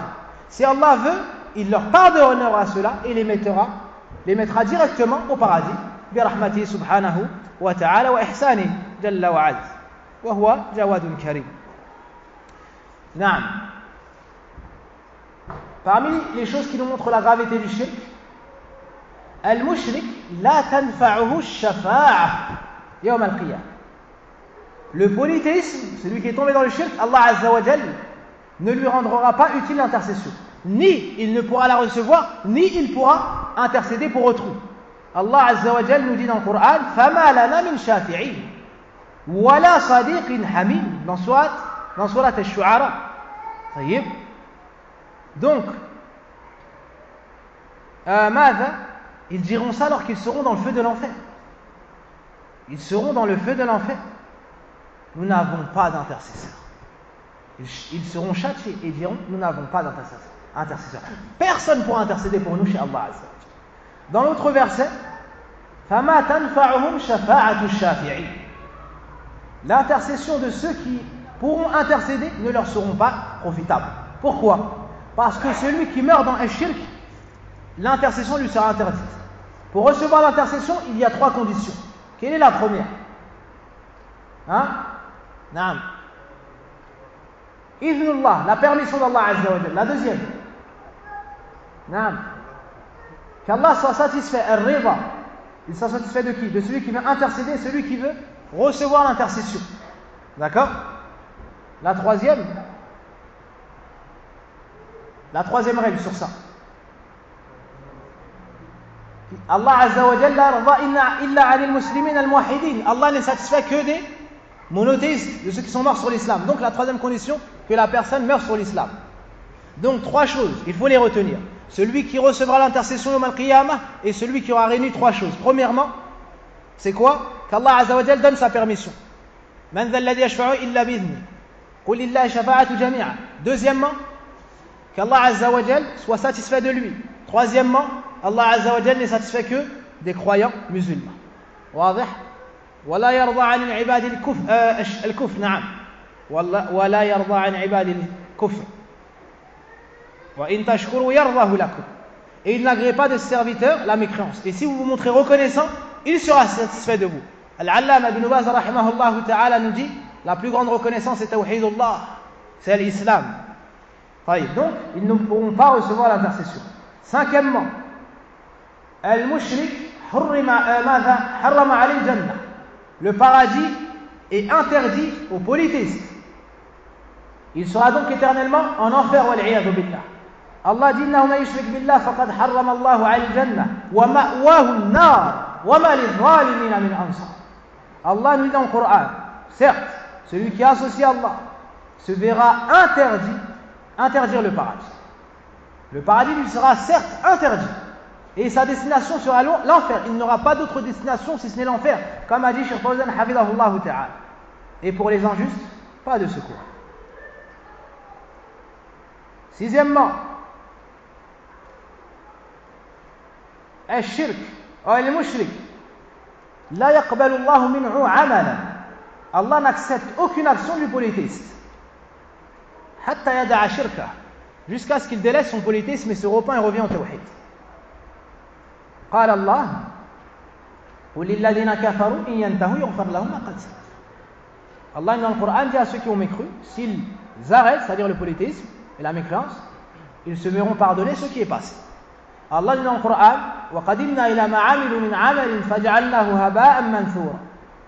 Allah nous parle des actions yawm al-qiyamah des associateurs. Il nous dit, nous allons amener ce qu'ils ont fait. C'est-à-dire leurs actions. Ils ont, par exemple, les liens de parenté. Ils ont fait des sadaqat. Ils ont fait tawaf. Ils ont pu faire le hajj, comme le faisait Kuffar Quraysh. Ils ont aidé le pauvre, l'orphelin, et ainsi de suite. Ils ont des bonnes actions. Ils font du bien des fois, le mushrikoun. Mais ils ont le shirk. Est-ce que cela leur sera profitable yawm al-qiyamah? Écoutez la réponse d'Allah Azza wa Jalla. Nous allons amener ce qu'ils ont fait comme action. Et nous rendrons tout cela poussière et éparpillée. Poussière éparpillée. Imaginez un tas de poussière sur lequel un vent a soufflé. Est-ce qu'il va rester quelque chose? Ils n'auront rien. Ils n'auront rien. Ils seront ressuscités directement finnar. Directement. Il n'y aura même pas pour eux la pesée. Nous n'allons même pas peser les actions. Il ne leur restera aucune bonne action. C'est juste pour voir qui sera au plus profond. C'est tout. Un mal à peser pour dire il lui restera une action. Ibn Taymiyyah a dit il n'y aura pas cela. Ils n'auront aucune bonne action. Al-shirk mudammirun lil hasanat. Yuhriqu jami' al-khayr. Al-shirk brûle toutes les bonnes actions. Il ne laisse aucune bonne action. Yawm al-qiyamah, il rendra tout cela poussière éparpillée. Et dans une autre sourate, dans sourate Ibrahim, Allah Azza wa Jalla a décrit leurs actions en disant مثل الذين كفروا أعمال كرماد اشتدت به الريح في يوم عاصف. نعم مثل الذين كفروا أعمالهم كرماد اشتدت به الريح في يوم عاصف. نعم. L'exemple de ceux qui ont mécru auront comme action, ou bien leurs actions sera à l'image de cendres sur lesquelles un vent a soufflé. Un vent a soufflé. Dans Surat Nur, une autre parabole qu'Allah Azza wa Jalla nous dit. Allah ne dit pas directement ils n'auront pas de hasanat. Non, il nous donne en parabole pour que on retienne cela, ce soit plus clair. Comme ça, tu as cette image qui se dessine dans ta tête. Un tas de poussière sur lequel souffle un vent. Un tas de sang sur lequel souffle un vent. Et dans les Surat Nur, à l'image d'un mirage. Quelqu'un qui est dans le désert, qui marche et qui voit au loin un mirage, il pense avoir vu un point d'eau, alors qu'il est assoiffé. Lorsqu'il arrive, il ne trouve rien. Il ne trouve rien. C'est l'image du mushrik, Yawm al-Qiyamah. Sur terre, il marche dans un désert, il souffre. Et Yawm al-Qiyamah, lorsqu'il pense atteindre l'eau, il ne trouve que du sable. Il ne trouve que du sable et il perd et il va fil nar. Pas dans la chaleur du désert de fid dunya, dans la chaleur d'un nar. Fid dunya, il était sous le soleil. Et fil akhirah, il sera dans le feu de l'enfer. Wal iyadu billah. Na'udhu billahi minan nar. Na'udhu billahi minan nar. Na'udhu billahi minan nar. Le prophète sallallahu alayhi wa sallam nous dit, comme dans le hadith d'Abi Huraira, في الحديث القدسي: أنا أغنى الشركاء عن الشرك. قال الله: أنا أغنى الشركاء عن الشرك. من عمل عملا أشرك معي في غيري تركته وشركه. Allah nous dit dans un hadith à Tamdiba: je suis celui qui se passe le plus d'associés. Parfaitement, complètement. Celui qui fait une action en m'associant dans son action, je le délaisserai lui et son associé. Ou bien lui et son action, son association. Donc Allah n'accepte pas l'action du mushrik. Septièmement, al-mushrik asa al-dhann bi rabbil alamin. Le polythéiste a une mauvaise opinion de son Seigneur, le Seigneur Dieu. A une mauvaise opinion de son créateur. A une mauvaise opinion de son pourvoyeur. A une mauvaise opinion de celui qui l'a comblé de ses bienfaits. Wa atakum min kulli ma sa'altum. Wa in ta'uddu ni'matallahi la tuhsuha. Innal insana la zalumun kafar. Regardez, écoutez la parole d'Allah Azza wa Jalla. Et il vous a donné de tout ce que vous lui avez demandé. Et wallah. Et si vous essayez de dénombrer les bienfaits d'Allah, vous ne pourriez le faire. Les bienfaits d'Allah sont indénombrables. Indénombrables. Allah t'a donné la vie alors que tu étais mort. Allah subhanahu wa ta'ala t'a guidé. Wa hadaynahu an-najdayn. Allah t'a donné la vue. L'ouïe. Allah t'a donné tes membres. Alam naj'al lahu 'aynan wa lisanan wa shafatayn. Allah Azza wa Jalla t'a donné le plus grand bienfait, l'islam. Allah Azza wa Jalla t'a comblé par l'envoi des messagers, la révélation de lui. Et il ne t'a demandé qu'une chose. Qu'une chose. An i'budullah. Ma lakum min ilah ghayruh. La ilaha illallah. C'est cela qu'on t'a demandé. Et regarde les polythéistes. Regarde les polythéistes. Écoutez ce hadith Yawm al-Qiyamah. Yawm al-Qiyamah, Allah Azza wa Jal va amener le polythéiste. Il va lui faire reconnaître ses bienfaits. Et il lui dira: si tu possédais tout ce qu'il y a comme richesse dans les cieux et la terre, est-ce qu'aujourd'hui, tu le donnerais pour acheter ta vie en enfer, pour sauver ta vie et te sauver du feu de l'enfer, pour éviter le feu de l'enfer? Est-ce que tu seras prêt à payer ce prix? Imaginez, quelqu'un qui possède tout ce qu'il y a dans les cieux et la terre. Il arrive Yawm al-Qiyamah. On lui dit: si tu aurais possédé tout ça, ça n'est pas le cas, mais on lui dit: si tu avais possédé tout ça, est-ce que tu serais prêt à le donner pour te sauver du feu de l'enfer? Il dira: oui, ô mon Seigneur. Allah Azza wa Jal va lui répondre: laqad aradtu ahwana mink. Subhanallah min dhalik. Je t'avais demandé bien moins que cela, que tu m'adores sans rien m'associer. Subhanallah, subhanallah. Ya khasrata ala haula. Ils vont perdre, wallah. Dhalika huwa al-khusran al-mubin. Voici la plus grande perte, la perte évidente. Allah Azza wa Jal va lui dire: je t'avais demandé bien moins que cela. At-tawhid, la ilaha illallah. Je t'avais demandé de m'adorer sans rien m'associer. Fa'abayt illa shirk. Et tu t'es entêté et tu as refusé, si ce n'est que de me donner des associés. On va appeler les anges, ou bien il sera jeté dans le feu de l'enfer. Regardez la finalité du mushrik. C'est pour cela que celui qui, quand vient pour expliquer le tawhid, wallahi ma aradna illa al-khayr al-muslimin hubban lakum fillahi al-rahim al-wadud, celui qui t'apprend le tawhid et qui te met en garde contre le shirk, huwa an-nasih. La uzakki nafsi. لا أزكي نفسي ولكن هذا هو الذي جاء في القرآن أن الأنبياء نصحاء أو ناصحون دعا أقوامهم إلى التوحيد وحذرهم من الشرك ونحاول أن نسير على أثرهم. Celui qui t'appelle au tawhid et qui te met en garde contre le shirk est celui qui a voulu ton bien. C'est celui qui t'a vraiment conseillé. Et je ne parle pas de moi dans cela, mais de cela on a hérité des prophètes et des saints. Taïb. Celui qui associe Allah Azza wa Jal à penser du mal d'Allah, a une mauvaise opinion de son Seigneur. Il pense qu'Allah ne va pas lui donner cela après avoir pris les intermédiaires entre lui et Allah. C'est comme s'il accusait Allah d'être avare, d'être trop dur, de ne pas être miséricordieux, ni doux. Subhanallah. C'est pour cela que lorsqu'Ibrahim alayhi salam a parlé à son peuple, il leur a dit أَإِفْكًا آلِهَةً دُونَ اللَّهِ تُرِيدُونَ فَمَا ظَنُّكُمْ بِرَبِّ الْعَالَمِينَ. Cherchez-vous dans votre égarement des divinités en dehors d'Allah? Quelle mauvaise opinion avez-vous donc du Seigneur des mondes? Que veut dire ce verset? Que pensez-vous qu'Allah va faire de vous alors que vous lui avez donné des associés et vous avez adoré autre que lui, subhanahu wa ta'ala? Mais on comprend aussi de cela qu'ils ont pensé du mal d'Allah, c'est pour cela qu'ils lui ont donné des échos. Donc la cause du shirk, su'u dhann billahi azza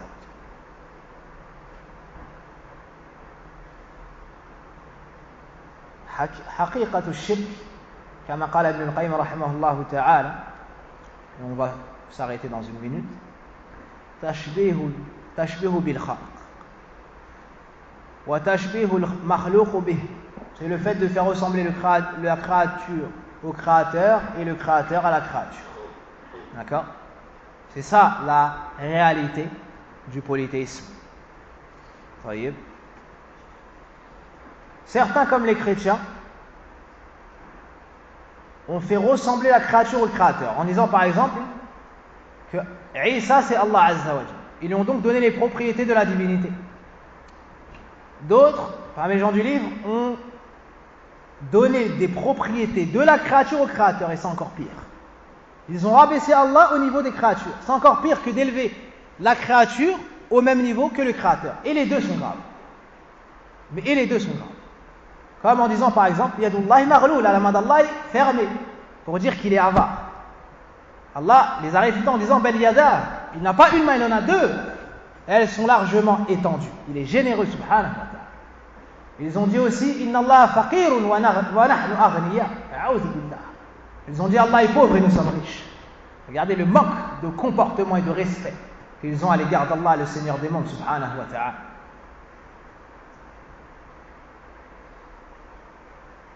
Donc avec tout ça, il y a plus encore. Il y a plus encore. Vous voyez, on a compris, incha'Allah ta'ala, la gravité du shirk. Et on a compris le bienfait du tawhid, et que ton tawhid, tu dois le préserver. Tu dois le préserver et t'éloigner du polythéisme. Et prenez cela comme règle. Celui qui comprend le tawhid et qui aime Allah aura eu peur du shirk. Celui qui a compris l'importance du tawhid et sa gravité aura eu peur du shirk. Et celui qui n'a pas peur du shirk, il n'a pas compris le tawhid ni la gravité du shirk. Donc celui qui n'a pas peur du shirk doit étudier le tawhid et réétudier le shirk. Car le père des prophètes, celui qui a cassé les idoles avec sa main, celui qu'Allah a pris en khalil, ami intime, comme cela a été cité dans le Coran dans Surat Ibrahim, Ibrahim alayhi salam a dit وَجُنُبْنِي وَبَنِيَّ أَن نَعْبُدَ الْأَصْنَامَ رَبِّ إِنَّهُنَّ أَضْلَلْنَ كَثِيرًا مِنَ النَّاسِ. Subhanallah. Ibrahim alayhi salam a eu peur de tomber dans le shirk. Alors que c'est le père des prophètes, celui qui a cassé les idoles avec sa main. Et bien, iznillahi azza wa jal, on étudiera sa biographie, et c'est une des plus belles biographies. Wallahu a'lam, la dernière semaine du mois de Ramadan, insha'Allah ta'ala.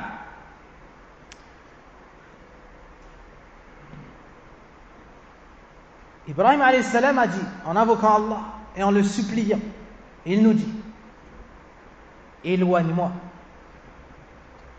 moi ainsi que mes enfants ou ma descendance, de l'adoration des idoles.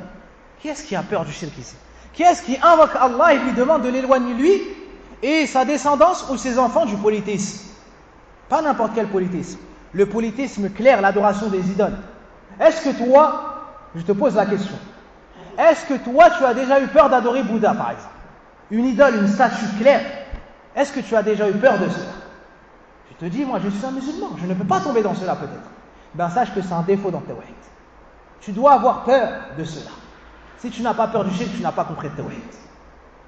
Et après ce verset, on rapporte qu'Ibrahim al-Taymi, un des anciens, a dit wa ma ya'manu al-bala ba'da Ibrahim. Qui est-ce qui pourrait se sentir à l'abri après Ibrahim alayhi salam? Et Cheikh Sulayman ibn Abdullah, le petit-fils de Mohammed ibn Abdul Wahhab, celui qui a écrit Al-Taysir, un des meilleurs sharh de Kitab al-Tawhid. Taïb, et savants divergent lequel est le meilleur, Taysir ou bien Fath al-Majid. Taïb, Ibn Ajim parle semblable. Il a dit, en gros, si Ibrahim alayhi salam a eu peur de ce polythéisme, qui est-ce qui pourrait se sentir à l'abri après du petit polythéisme? Et d'autres parmi les savants ont dit, si Ibrahim alayhi salam a eu peur du grand polythéisme, ben nous devons avoir peur du petit polythéisme. Car le prophète sallallahu alayhi wa sallam a eu peur du petit polythéisme pour les meilleurs, les compagnons qui avaient la foi complète.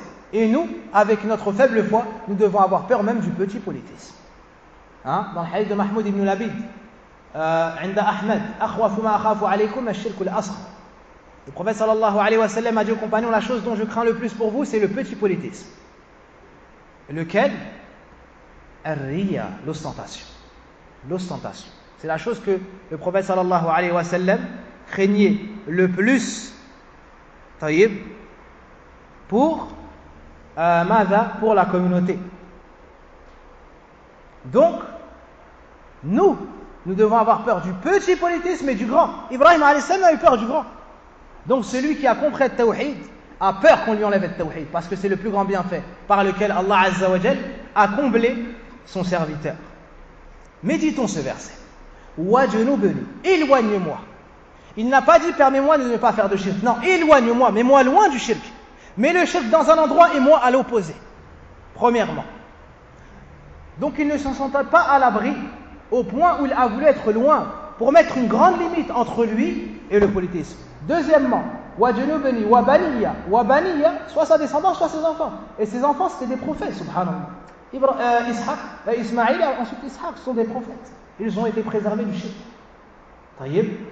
Wa baniya an na'bud al-asnam. Préservez-nous de quoi? De l'adoration des idoles. Vous savez c'est quoi l'asnam? C'est tout ce qui est adoré en dehors d'Allah, qui a été représenté, comme le Bouddha et les statues et ainsi de suite. Al-asnam, c'est le pluriel de sanam, c'est ce qui est adoré, qui a été représenté. Et il y a un autre mot qu'on appelle al-awthan, c'est le pluriel de wathan, c'est ce qui est adoré, mais qui n'a pas été représenté, comme les tombeaux et ainsi de suite. Si c'est imagé, on appelle cela sanam. Son pluriel c'est asnam, avec un sad.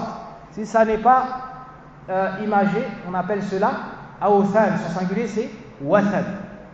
Ibrahim alayhi salam a cherché protection contre ce qui était apparent ou caché? Apparent. C'est-à-dire les choses qui sont claires, subhanallah. Donc s'il a eu peur d'adorer une chose qui est claire devant lui, c'est que vraiment celui qui tombe dans le polythéisme aura tout perdu. Nous devons donc chercher auprès d'Allah Azza wa Jal contre le shirk, le grand et le petit. Il y a le shirk jali et le shirk khafi. Le shirk apparent, c'est une autre division du polythéisme. Le shirk apparent et le shirk caché. Le shirk apparent comme l'adoration des statues, le fait de se prosterner devant notre Allah. Le shirk caché comme l'ostentation. Il y a la grande l'ostentation des hypocrites. Ils cachent la mécréance dans leur cœur et montrent l'islam en apparence. Ça, c'est des kuffars intérieurement. Ils iront au plus profond du feu de l'enfer. Ils restent avec le musulman, ils font exprès d'être musulmans. Et ensuite, Allah va les dévoiler et montrer les ténèbres que cachaient leur cœur et les faire entrer dans le feu de l'enfer. En dessous des kuffars, en dessous de Pharaon. Vous imaginez? En dessous des Pharaon, les hypocrites seront plus bas de l'enfer. Et il y a la petite ostentation. C'est la personne qui fait une adoration et embellit son adoration pour avoir l'éloge des gens. Il fait pour Allah à la base, mais le shaitan l'a égaré dans son action. Et voici pour ce verset. Donc, on doit avoir peur du shirk. Et on ne dit pas comme les ignorants. Le shirk, on connaît. Le shirk, on connaît, c'est bon, on ne va pas tomber dans le shirk. À quel moment les gens sont tombés dans le shirk? Lorsqu'on a arrêté de parler du shirk et mettre en garde contre le shirk a apparu sur la terre. Donc, tant qu'on met en garde sur le shirk, tant qu'on explique le shirk aux gens, bi'idhnillah, on est à la khayr. Mais si les gens détournent les gens les serviteurs d'Allah de l'étude de cela, alors on a ouvert la porte à tout le mal. Une grande faïda de cette histoire qu'on tire. Et une des preuves que le pire péché c'est le shirk, c'est qu'à quel moment, répondez-moi, à quel moment Allah a décidé d'envoyer un messager? Est-ce qu'il y a eu des péchés entre Adam et Nuh ou pas? Oui, d'accord. Après quel événement Allah Azza wa Jalla a décidé d'envoyer un messager aux gens de la terre? Après le shirk. Avant l'apparition du shirk sur la terre, Allah n'a pas envoyé de messager aux gens de la terre. Mais lorsque le shirk a eu lieu pour la première fois, immédiatement Allah Azza wa Jalla a envoyé un messager. Retenez cela. C'est une faïda nafisa. Le fait de retenir qu'Allah Azza wa Jalla a décidé d'envoyer le premier messager qu'après l'apparition du shirk sur la terre. C'est une des plus grandes preuves qui témoignent du fait que le polythéisme soit le pire péché par lequel Allah subhanahu wa ta'ala fut désobéi. هذا هو بارك الله فيكم. Inch'Allah, demain, on reviendra à la qissa de Nuh. Voyez, après que le shirk ait lieu sur la terre, Allah subhanahu wa ta'ala a envoyé Nuh qui est venu. Et la première chose qu'il a dit à son peuple, c'est quoi? Ya qawmi a'budullaha ma lakum min ilahin ghayruh. Voyez, ça c'est dans Suratul A'raf et dans Surat Hud, Alla ta'budu illa Allah. Donc la première chose avec laquelle viennent les messagers et les prophètes, c'est quoi? La ilaha illallah wa ila ghadan insha'Allah ta'ala wa sallallahu barik ala nabiyyina Muhammad wa ala alihi wa sahbihi wa sallim subhanaka Allahumma bihamdik ashhadu an la ilaha illa ant astaghfiruka wa atubu ilayk walhamdulillah alladhi bi tatimmu salihat.